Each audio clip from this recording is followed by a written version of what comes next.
I never imagined that my life would take such a dramatic turn under the Eiffel Tower.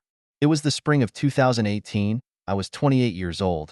I had just finished an internship at Geo magazine, and I had traveled to Paris, known as the City of Light, with a love for photography. That day, I was crouching under the tower, trying to find a unique angle to present this building that had been photographed countless times. Just at the moment I was about to press the shutter, a figure broke into my viewfinder frame. I wanted to complain, but when I looked up, all my discontent disappeared in an instant. Standing in front of me was a young girl, probably around 25 years old. She had the typical features of a French beauty: dark brown curly hair falling casually over her shoulders, and amber eyes sparkling with apology and curiosity. "I'm sorry, did I ruin your picture?" she asked in English with a strong French accent. "No, you made it more beautiful," I blurted out, then smiled a little awkwardly. "I'm Alexander. Nice to meet you." "My name is Sofia," she said with a smile. "And as an apology, perhaps I could buy you a cup of coffee? I know a nice cafe nearby." And so it was that we arrived at a small cafe on the banks of the Seine.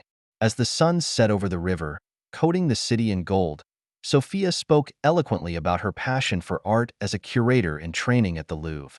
I found myself completely drawn to her, not only because of her beauty, but also because of the sparkle in her eyes when she talked about art. For the rest of the day, we were practically inseparable. I brought my camera and Sophia acted as my guide and model. We strolled around the heights of Montmartre together. She taught me how to order food in French, and I taught her how to use a DSLR camera to capture the instant beauty of the city. One day, we were wandering through the Louvre. Sophia was standing in front of the Mona Lisa, enthusiastically explaining Da Vinci's technique. But I found myself unable to take my eyes off her.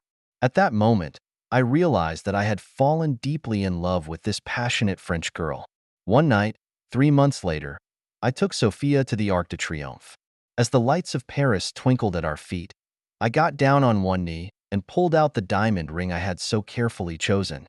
"Sophia, will you be my wife?" My voice trembled a little from nerves. With tears in her eyes, Sophia nodded her head vigorously and then jumped into my arms and replied, "Yes, I do." Our kisses melted into the Parisian night as the tourists around us clapped and cheered us on. At that moment, I felt like the happiest person in the world. However, I could never have imagined the storm that this seemingly perfect love would lead me into. But that's all an afterthought. At this moment, under the night sky of Paris, in Sophia's warm embrace, I only feel endless happiness and longing for the future. I secretly vowed in my heart to cherish this so special girl and this hard-won love forever. If time could be frozen, how I wish it could stay in this moment forever.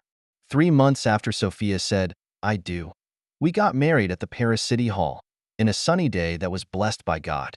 It was a sunny day, as if the heavens had blessed us, and Sophia was so beautiful in her simple, elegant white dress that it took my breath away.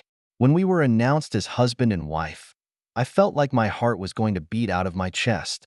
We didn't have a honeymoon right after the wedding. Sophia insisted on waiting until fall, when she said Venice was at its most beautiful. I readily agreed. After all, for me, anywhere is paradise as long as I can be with her. It was finally October, and we embarked on our flight to Venice. As soon as we arrived at the hotel and dropped off our bags, Sophia couldn't wait to drag me out the door. As we rode through the narrow waterways on a gondola, Sophia excitedly pointed out the buildings on both sides of the river and talked about their history. I listened quietly and raised my camera to capture the happy smile on her face. That afternoon, we fed pigeons in St. Mark's Square, and Sophia, surrounded by hundreds of pigeons, laughed like a child. In the evening, we enjoyed authentic pasta and tiramisu in a small restaurant, and Sophia insisted that I try the local wine. We raised our glasses and clinked them together, smiling at each other in the candlelight as if we were the only ones left in the world. When we returned from our honeymoon, we started preparing for our new home in Paris. We rented an old apartment in the Marais district, which was small but had a balcony overlooking the rooftops of Paris. We picked out furniture together, argued about what color the walls should be painted, fought over the placement of a table lamp, and then laughed and made up. Finally, after countless exhausting but happy days and nights, the renovation of our little nest was completed. Sophia was excitedly going around the room like a little girl who got a new toy. I stood on the balcony, set up my camera, and called her over. The rays of the setting sun poured onto her face, and her smile was brighter than ever. I pressed the shutter to freeze the moment forever. In the evenings, we snuggled up on our new couch and watched French New Wave movies together, Sophia patiently explaining the meaning of each scene and correcting my broken French pronunciation. I try my best to learn and hope that one day I will be able to fully immerse myself in her world. And so, our newlywed life slowly unfolded with laughter. Every morning, I would wake up to the sound of Sophia watering the flowers on the balcony. I would quietly get up, give her an unexpected hug, and enjoy breakfast together. On weekends, we would visit the market together, picking up fresh ingredients and then tinkering with various dishes at home. We often made a mess in the kitchen, but we enjoyed it. Sometimes, I would be busy with work until late at night. Every time I tiptoed home, I would always see Sophia asleep on the couch with the TV still on. I would gently carry her to bed, and she would open her eyes in a daze and smile at me. At that moment, I always felt a warm current welling up in my heart. I thought that such happiness would last forever. I thought that our love was strong enough to withstand any test. However, life always likes to give surprises. Our honeymoon period ended so fast that we didn't even notice the undercurrents. But at the time, we were so caught up in the joy of being newlyweds that we were unprepared for the coming storm. Our honeymoon period ended without a word. Maybe it was the stress of work, the minutiae of daily life, or simply the passage of time. That sweet atmosphere between us began to slowly dissipate. That day, I was in my study, revising a set of photos that were about to be turned in. Suddenly, the door was violently pushed open and Sophia barged in. "Alexander, can you stop working all the time?" Her voice held obvious resentment. "We haven't spoken properly in a week." I looked up to see her standing in the doorway with a frown on her face. I realized then that I had indeed been working for days on end. "I'm sorry, honey," I said. "This project is important, and I have to meet my deadline." Sophia sighed. "You always say that. Every time it's this project is important, and that mission is urgent. What about me? Am I not important?" I was momentarily speechless, not knowing how to respond. Of course I knew she was important, but I couldn't put down my work either. Finally, all I could do was say feebly, "Just give me one more day, okay? I promise to be with you tomorrow." Sophia shook her head in disappointment and turned to leave. I watched her back, a pang of guilt welling up inside me, but there was nothing I could do about it. I turned back to my computer and resumed my work, only to find that I couldn't concentrate. At dinner, we were sitting at opposite ends of the table, and the atmosphere was a little awkward when Sophia started rambling on about her day at the Louvre, what interesting visitors she'd met, and what new insights she'd gained about a particular painting. I listened absent-mindedly, nodding or humming every now and then, while constantly checking my emails on my phone. "Alexander," said Sophia, suddenly raising her voice, "are you listening to me?" I jerked my head up and saw the hurt and anger in her eyes. "I'm sorry," I said hastily. Something came up at work." "It's always work, work, work," Sophia interrupted. "You know, sometimes I think you love your camera and computer more than me." Her words pierced my heart like a sharp blade. I wanted to argue, to tell her how much she meant to me, but the words choked on my lips and I couldn't get them out. That night, we each lay in bed in silence. I reached out to hug Sophia, but she turned her back on me. My hand hangs in midair and finally falls helplessly back onto the bed. As time went on, such scenes became more and more frequent. We communicated less and less, and even when we were together, we were often each immersed in our own world. I was busy with my photography, while Sophia became more and more involved in her career at the Louvre. One evening, our friends came over for a visit. The living room was filled with laughter as Sophia and her friends enthusiastically discussed the latest art exhibit. I, on the other hand, was sitting in the corner, looking down at my emails and occasionally looking up to deal with them. I suddenly realized that I felt so out of place in my own home, among my own wife and friends. It was late that night when I got home from work. The house was dark and Sophia was already asleep. I walked gently into the bedroom, and by the light of the moon, I saw Sophia's sleeping face. I reached out and gently stroked her face, a wave of mixed emotions welling up in my heart. I loved her, there was no doubt about it. But why had things turned out this way between us? I lay in bed and tossed and turned. I began to think back to the day we met, to our honeymoon in Venice, to the laughter as we decorated our new home. Those wonderful memories seemed as far away as a lifetime ago. I don't know what the problem is. Maybe I'm too focused on work. Maybe we've both changed. Or maybe we just weren't as compatible as we thought we were from the beginning. But either way, I know that our relationship is heading towards a dangerous place. I need to do something to save it, but I don't know how. Lying in the darkness, listening to Sophia's steady breathing, I felt a wave of loneliness and helplessness I had never felt before. I realized that our honeymoon period was over and the trials of real life were just beginning. I will always remember the phone call that changed everything. That morning, I was organizing my camera bag and getting ready to head out for a shoot. The phone suddenly rang, and it was the editor of Geography magazine. "Alexander, we've decided to put you in charge of the cover story for the next issue." The editor's voice was full of excitement. "The theme is Hidden Corners of Paris, and you have 3 months. It's a big opportunity, man." I could hardly believe my ears. This was my dream opportunity, and my career could take off. I hung up the phone and immediately called Sophia. "Honey, guess what? I got an important assignment from the magazine," I said excitedly. There was silence on the other end of the line for a few seconds. "Oh, really?" Sophia's tone was so flat it made my heart sink. "That's great. You don't sound too happy about it." I was a little confused. "It's a great opportunity." "Yeah, good for you." Sophia's voice held a hint of bitterness that I couldn't understand. "That means you're going to be busy again for the next 3 months, right?" I was momentarily speechless, not knowing how to answer. Finally, I could only say dryly, "We'll talk about it tonight, okay?" After hanging up the phone, I stood still, my excitement gone. I had thought Sophia would be happy for me, but apparently, I was wrong. We did talk that night, but it was more like a heated argument. Sophia accused me of only caring about work and neglecting her and our relationship. I argued that I was working on our future. The argument ended with Sophia slamming the door. The following days were devoted to my new project. I traveled the streets of Paris in search of the lesser-known corners. I left the house at dawn every day and didn't return home until late at night. Sometimes I even stayed up all night just to capture Paris in the first light of the morning. I thought Sophia would understand how busy I was, but that wasn't the case. One day, I dragged my tired body home to find Sophia packing her bags. "Where are you going?" I asked, a sudden wave of panic welling up inside me.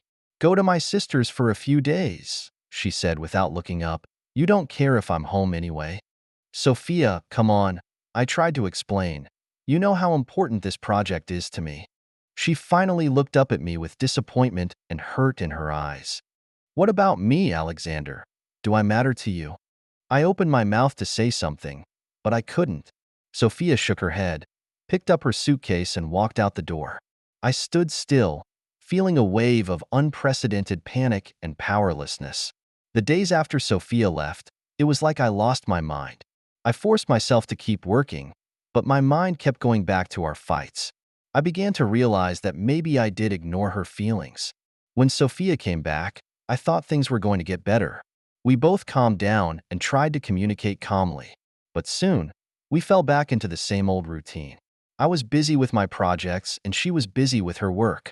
We were like two strangers, sharing a room but living in our own worlds. One night, I was wandering the streets of Paris alone, hoping to find some inspiration. Without realizing it, I walked to the cafe where we first met. Through the window, I saw that it was filled with couples. They were talking and laughing with love in their eyes. I suddenly realized that Sophia and I hadn't been like this for a long time. I pulled out my camera and pointed it at the cafe window. I froze when I saw myself reflected in the viewfinder frame. That lonely figure. Was that me? When did I become like this? At that moment, I suddenly understood how Sophia felt. I always thought I was fighting for our future, but the truth was that I was slowly losing the most important person. I rushed home, wanting to talk to Sophia. However, when I pushed open the door, I found the house dark. Once again, Sophia was not at home. I stood in the darkness and felt a wave of loneliness and fear I had never felt before. Our marriage was crumbling, and I had no idea how to save it. I began to wonder if the rift between us had gotten too deep to mend. It was at that moment that I made a decision. I'm going to drop what I'm doing and put my heart and soul into getting our relationship back. I can't go on like this. I can't lose Sophia. But what I didn't know was that fate had already prepared us for a greater test, and our marriage was about to face the toughest challenge of all. I thought my decision would change everything. I told my editor I needed to cut back on my workload and start spending more time with Sophia. I planned candlelight dinners, bought her favorite flowers, and even relearned how to waltz. I naively thought that these efforts would make up for past neglect. However, reality slapped me in the face. It was a rainy Friday evening. I had finished work early and wanted to surprise Sophia. I bought a bottle of her favorite red wine and planned a romantic evening. The moment I pushed open the door to my house, my world instantly collapsed. In the living room, Sophia is snuggling intimately on the couch with a strange man. They were so focused that they didn't even notice my presence. In that moment, I felt my heart stop beating. "Sophia!" My voice trembled out of control. They jerked apart, and a flash of panic flashed across Sophia's face, which then turned into a complex expression of guilt, relief, and, more than I cared to admit, a hint of relief. "Alexander, you're back early," she said in a terribly calm tone. "This is Mark, my colleague at the Louvre."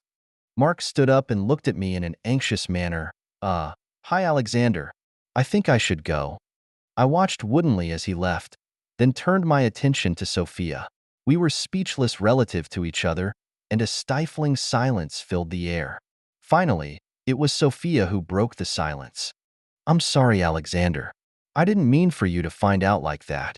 "Find out that way?" I laughed bitterly. "You mean, how are you going to tell me?" "Hey, honey, by the way, I betrayed you?" Sophia sighed. "Alexander, we both know that our marriage has been in trouble for a long time. So you went to someone else?" My voice was filled with pain and anger. "Are our vows so worthless to you? Don't make yourself sound so innocent." Sophia suddenly raised her voice. "You betrayed me a long time ago with your camera and your work. I just needed someone to really care about me and understand me." Her words pierced my heart like a knife. I wanted to retort, to say that I had always cared for her, but I knew that wasn't exactly true. I did neglect her, and something did go wrong in our marriage. But is this the way to fix things? We argued the whole night. All the dissatisfaction, aggression, and resentment exploded at this moment. We blamed each other, uncovered each other's scars, and said harsh things that we normally wouldn't dare to say. In the end, we were both exhausted and sat paralyzed on the living room floor. As dawn breaks, Sophia whispers, Maybe we should take some time apart." I looked up at her, and in the morning light, exhaustion and determination were written all over her face. I suddenly realized that our marriage might be beyond repair. "Well," I said with difficulty, "if that's what you want." The next few days were a nightmare. Sophia moved to her sister's house, and I stayed in the apartment full of memories. I tried to paralyze myself with work, but every time I lifted my camera, I remembered Sophia's words, "You betrayed me long ago with your camera and your work." I began to drink heavily and roamed the streets of Paris all night long. I went to the Eiffel Tower where we first met, to the Arc de Triomphe where I proposed, to every corner we frequented. All the memories that were once so beautiful have now turned into piercing pain. One day I stood on the banks of the Seine and watched the river flow slowly by. I pulled out my wedding ring from my pocket, and in the moonlight it still shone with the promise of eternity. How I wanted to throw it into the river, like I was throwing away all my pain. But I couldn't. I still loved Sophia, even though she betrayed me, even though our marriage was in tatters. I don't know what the future holds. I don't know if it's even possible for us to start over. But I do know that no matter what, we will never be the same again. That young couple who met and fell in love on the streets of Paris has been lost in time forever. All that is left to us are the embers of the city and the unhealed scars in our hearts. I don't know how I got through those days. Every morning I woke up, and it took me a few seconds to remember the reality that Sofia was gone. My life was in disarray, and my work was on hold. I even contemplated leaving Paris, the city of our memories. But just as I was about to break down, fate gave me an unexpected twist. That night, I was once again at the bar getting drunk. I couldn't remember how many drinks it was, and the whole world was spinning before my eyes. Just then, a voice brought me back to reality. "This gentleman, are you okay?" I looked up to see a beautiful blonde looking at me with concern. There was something in her eyes that was familiar to me, a keenness and insight that belonged to an artist. "I'm fine," I said bitterly, "just celebrating the breakup of my marriage." She sat down next to me. "I'm Isabel. If you don't mind, I'd like to hear your story." Maybe it was the alcohol, or maybe it had been too long since anyone was willing to listen. I began to confide in this stranger. I told her about how Sofia and I met, fell in love, our marriage, and finally betrayal. I couldn't help but choke up as I spoke. Isabel listened quietly, then said, "You know, Alexander, I'm an actor. On stage, we often need to show all kinds of strong emotions. But sometimes, the truest emotions come from life instead." I looked at her a little confused, not understanding what she meant. Isabel's eyes suddenly lit up. "I have an idea. Since your wife hurt you with her betrayal, why don't you let her have a taste of being betrayed as well?" I froze. "You mean?" "That's right," Isabel laughed. "We could design a scenario where your wife sees you with another woman. Let her know what it's like to lose you." My first reaction was to say no. It sounded too childish and vindictive. But then a wave of emotions I had never experienced before came over me. Why did I have to keep playing the victim? Why couldn't I give Sofia a taste of heartbreak too? But I hesitated. "What are we going to do?" Isabel smiled mysteriously. "Leave it to me. I'm a professional actress, remember?" With that, we began our plan. Isabel helped me research Mark's schedule. We learned that he regularly attended Paris Fashion Week. "Perfect," Isabel says. "Fashion Week is our stage." Over the next few days, we meticulously planned every detail. Isabel taught me how to act like a dandy and how to show up at the right moment. We even rehearsed a few times to make sure every look and every move was just right. I realized this may be childish and may not really solve the problem. But deep down, I longed to see that look of betrayal on Sofia's face. I want her to know how deeply she has hurt me. Finally, the day of the opening of Paris Fashion Week arrived. I put on a carefully chosen suit and wore an expensive cologne. When I looked at myself in the mirror, I hardly recognized it. The gentle, loyal Alexander seemed to have disappeared, replaced by a charismatic and dangerous stranger. I waited in the lobby of the promised hotel, heart racing, palms sweating. I know Sofia and Mark are coming to a dinner party here. Suddenly, I saw them. Sofia was holding Mark's arm and smiling so brightly, the kind of smile that once belonged only to me. Just then, Isabel appears. She was stunningly beautiful in a red dress. She walked towards me with that vague smile we had rehearsed on her face. "Ready?" she asked in a low voice. I took a deep breath and nodded. And with that, our show began. I don't know how the play will end up, but I do know that from this moment on, nothing will ever be the same again. My heart was filled with conflicting emotions. On one hand, I felt guilty for being about to hurt Sofia. On the other hand, I couldn't wait to see the look on her heartbroken face. Is this what love ultimately looks like? A game of revenge where you die and I live? In any case, the dice have been cast. Now I can only wait for the verdict of fate. I never thought things would turn out this way. That night, things started off well enough. Isabel flirted with me in the hall as if nothing was wrong, and our act seemed natural. I could feel Sofia's eyes falling on us from time to time, but she seemed to be forcing her composure. Just when I thought the plan was going to end perfectly, everything suddenly spiraled out of control. Isabel excuses herself to go to the restroom, imploring me to follow. We entered a vacant conference room, ready for the final act. The door was suddenly pushed open and Sofia stood there with a look on her face that made my heart ache.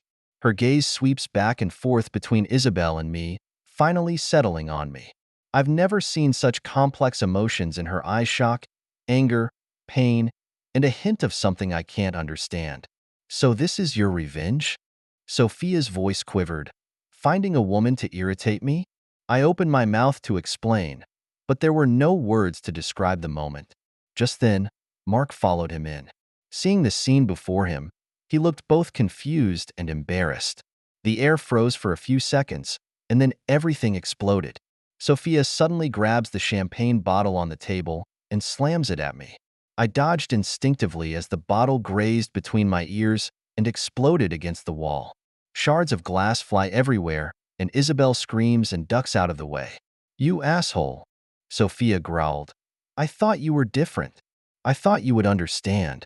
But you're just like everyone else. You only get back at me with betrayal." Her words pierced my heart like a knife.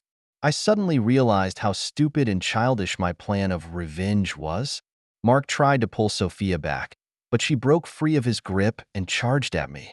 I didn't duck, letting her fists smash into my chest. Each blow carried with it her pain and despair, and I, as the instigator of it all, could only suffer in silence.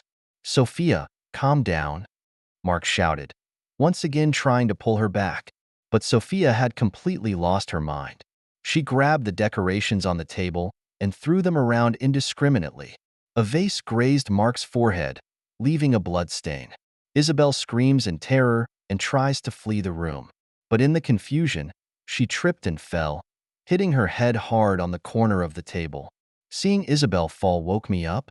"Stop it," I yelled, trying to stop the drama. "It's my fault. Sofia, please calm down." But it was too late. The hotel security guards, drawn by the commotion, broke down the door. What they saw was a mess. Mark and I trying to control a raging Sofia, Isabel lying unconscious on the floor, broken glass and overturned furniture everywhere. The sound of sirens came quickly. Everyone froze in place as the police entered the room. I watched Sofia being handcuffed, her eyes filled with despair and accusation. At that moment, I felt a deep pang of remorse and regret. We were all taken to the police station. During the long questioning, the whole ridiculous story was revealed little by little. Sofia was taken into custody for intentional assault. Mark was hospitalized for minor injuries, and Isabel was taken to the hospital with a concussion. And I, who started it all, was miraculously spared any physical harm. But the wounds inside, I'm afraid, will never heal. As I sat alone on a bench in the police station waiting for bail, I began to think back on the whole incident. I had wanted to get back at Sofia and give her a taste of betrayal, but in the end, we both became victims of this farce. I look at the wedding ring in my hand. The promise that once symbolized eternity is now only a bitter memory. I don't know what the future holds, but I do know that from tonight on, our lives will change forever. Is this the end of love? A game of revenge where you die and you lose both in the end? I don't know. All I know is that in the romantic city of Paris, our love story came to an end in the most unromantic way. The lights in the courtroom were so harsh that it was hard to see straight. I sat in the gallery and watched Sofia stand at the defense table. She looked haggard, and her once radiant eyes were now nothing but exhaustion and despair. The judge's voice seemed to come from far away. In view of the fact that the defendant has no prior convictions and was in an extremely emotional state at the time of the incident, the court sentences the defendant, Sofia, to 6 months in prison, 1 year of probation, and 1 year of mandatory psychological counseling. I watched as Sofia's shoulders shook slightly, unsure if it was relief or fear of what was to come. As she turned around, our eyes met in the air.